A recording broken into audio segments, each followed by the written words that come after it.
bienvenue au Café de la Vérité. Yvon, Oui.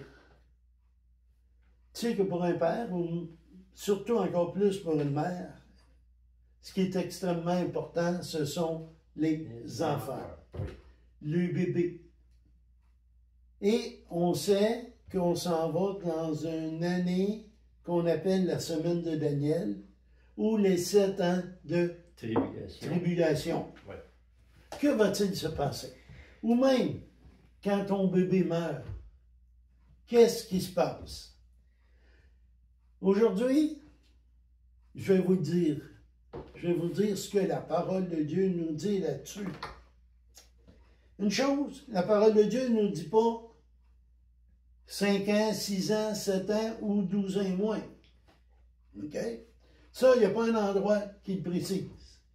Par contre, la Bible nous dit que Jésus a dit, laissez venir à moi les petits-enfants.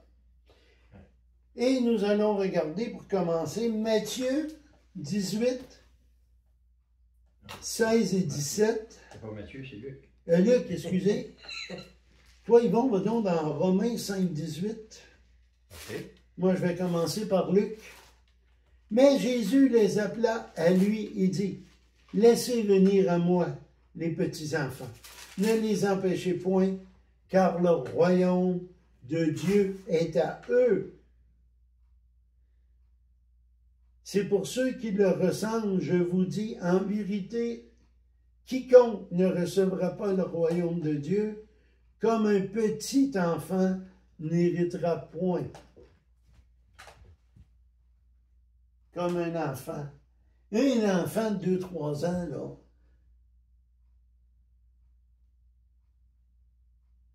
Il fait confiance. Hein? Il va être monté, là, sur la couverture, là, puis il va crier « Papa! » Puis là, il va sauter. Il sait que son père va l'attraper. Oui. Hein? C'est ça que Dieu nous demande.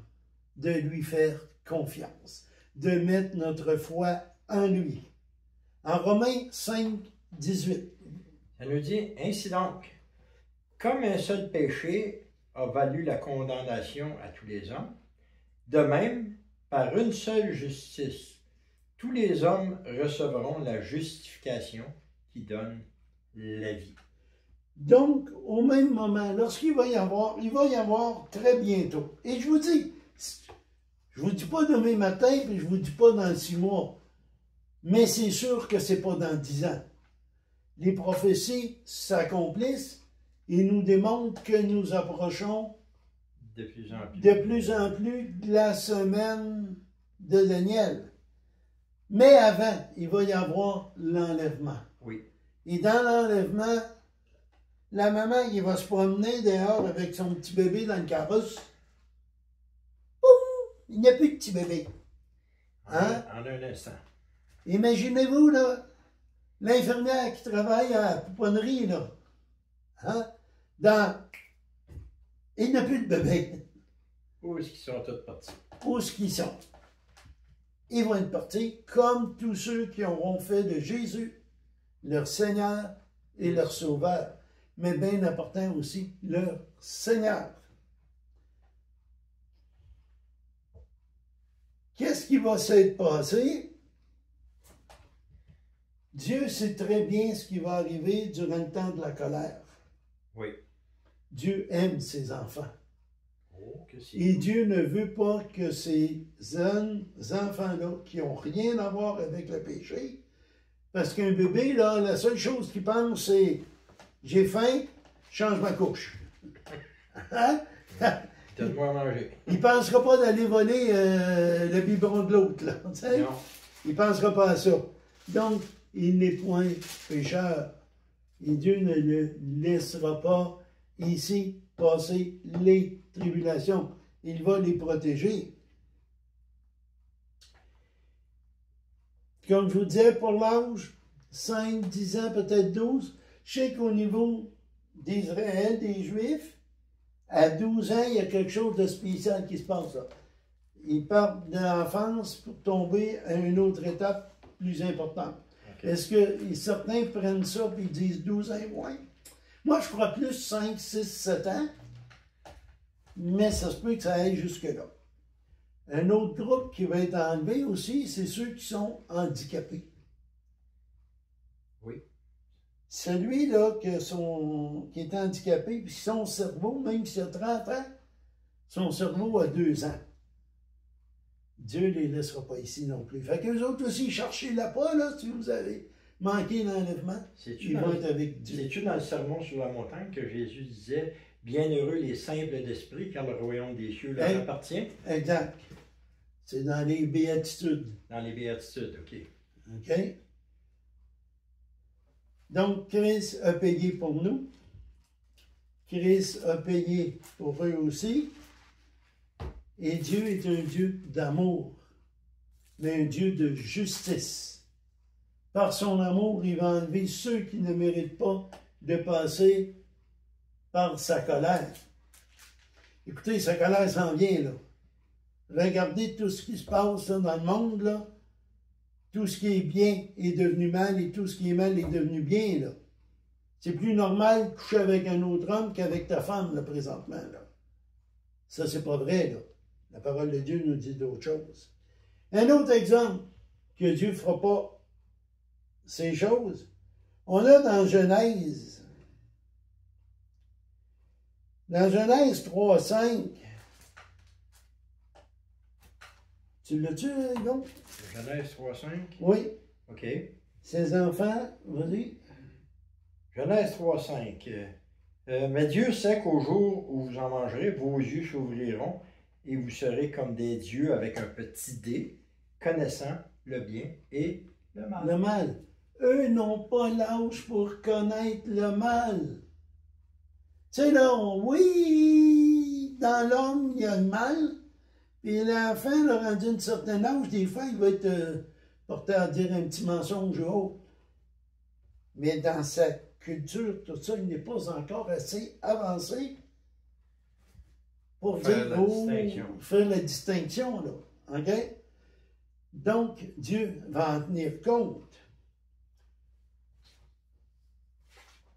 Un bel exemple que nous avons, c'est dans Genèse, où est-ce qu'on voit Sodome et Gomorrhe. OK, oui. Abraham négocie avec Dieu. Oui. Hein? Il dit, ouais, mais s'il y en a 50, Dieu est tellement amour qu'il dit, s'il y en a 50, je ne détruirai pas Sodome. OK. Ouais, mais s'il y en a 40, je ne détruirai pas. Ouais, mais 30. Ouais, mais 20. Ouais, mais 10. Il dit à 10, je ne détruirai pas Sodome. Imaginez-vous, là. 10. Il était prêt à changer d'idée. Imaginez-vous le nombre de bébés, d'enfants qu'on a sur Terre présentement. Dieu va les enlever. Ils ne seront plus ici. Fait que là, regarde, maintenant, je vais mettre de l'ordre sur Terre. Et là, ça va frapper dur. Oui. Maintenant, moi, j'ai une question pour vous, maman ou papa. Que voulez-vous? Voulez-vous rester sur Terre dans le temps que votre enfant est au ciel? Ou vous voulez être enlevé avec lui? C'est facile d'être enlevé avec lui. Il faut reconnaître qu'on est pécheur. Oui. Ça, c'est la première des choses. Reconnaître qu'on doit aussi payer. Il y a quelqu'un qui a payé pour nos péchés. Et qui a payé pour nos péchés? Il s'appelle Jésus-Christ. Oui. C'est lui qui a été flagellé, couronné d'épines, crucifié. Et Dieu l'a ressuscité des morts. Mahomet n'est pas ressuscité. Non. Bouddha n'est pas ressuscité. Hein? Krishna est un démon. Hein? Seul Jésus est mort et ressuscité. Et monté au ciel présentement. Et c'est lui qui va redescendre sur des nuées. Et qu'au son de la trompette, comme le dit 1 Corinthiens 15, on va être enlevé à sa rencontre. Ce n'est pas sa deuxième venue sur terre. Non. Avant la deuxième venue sur terre, il vient nous chercher. Oui. Il n'a pas mêlé. Matthieu 24 et 25 s'adressent aux Juifs et non à l'Église. Parce qu'il ne revient pas sur terre pour l'Église. C'est l'Église qui va à sa rencontre. C'est nous qui partons, qui allons. Fait que le bébé va disparaître. Si vous l'avez dans les bras, il va rester rien que son linge dans vos bras. Vous le montez avec? Tous sont péchés. Ils sont privés de la gloire de Dieu. Romains 3, 23. Romains 6 nous dit, Romains 6.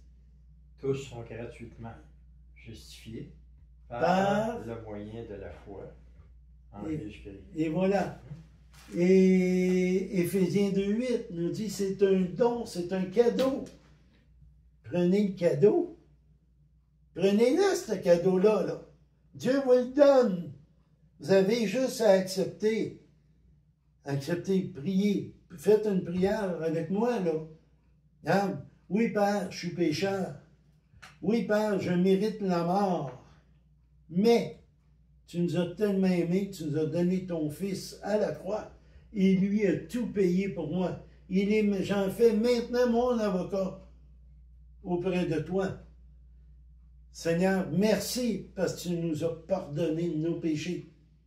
Par lui. En lui seulement. Par la foi. Sans que je sois obligé de faire rien d'autre que de croire. Demandez à l'Esprit Saint de venir en vous et lisez la parole. Vous savez, j'avais fait un petit message là, pas longtemps avant sur les promesses de Dieu. L'apôtre Pierre, c'est avant même que la religion catholique dit que les autres, c'est l'Église et les successeurs de Pierre. On sait que c'est une fausseté. Mais dans son temps, les gens argumentaient avec Pierre. Dans le chapitre 3 de deuxième épître de Pierre, il dit, l'apôtre Pierre leur répond. Fait que ceux qui pensent, qui regardent qu'est-ce qui se passe, ben oui, tiens, on a déjà entendu ça, puis non. Pierre, il dit, le Seigneur ne retarde point l'exécution de sa promesse, comme quelques-uns croient qu'il y a du retard. Donc, imagine-toi, à cette époque-là, là, le monde entendait parler d'Évangile, il entendait parler de l'enlèvement, il entendait parler de... Les disciples disaient qu'on va aller rejoindre le Seigneur. Puis on dit, voyons, quelle est sa promesse? Mais aujourd'hui, cette parole est toujours vivante. Il ne retarde pas. Non. Mais ça nous dit une chose. Il use de patience envers qui? Envers nous, ne voulant point qu'aucun périsse, mais que tous viennent ou parviennent à la repentance. Dieu est patient, mais Dieu vous invite. Un jour, sa patience, elle va atteindre ses limites, comme tu as dit. Exact. Mais en attendant, vous avez encore le choix pour parvenir à la repentance. C'est ça ton message que tu véhicules. Et voilà, c'est ça. C'est ça. Et si vous ne l'acceptez pas avant, et vous allez chercher les bébés tantôt, vous allez savoir pourquoi.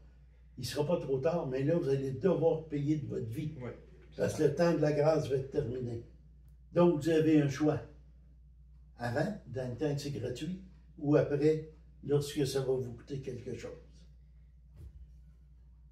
Sur cela, n'oubliez pas de mettre les pouces en l'air, de partager. Et dépêchez-vous, dépêchez-vous. L'heure presse. C'est terminé, on peut dire presque terminé. 2025, on voit là, comment que les prophéties commencent. Là. Le Seigneur avertit toujours avant. Il a averti par Noé, il a toujours averti. En Sodome et Gomorrhe, il a averti. Mais les gens ont gardé la tête dure. Vous avez un choix à faire et c'est maintenant. C'est aujourd'hui, c'est là. Que l'Éternel vous bénisse et prenez une bonne décision. Jésus vous aime. Amen.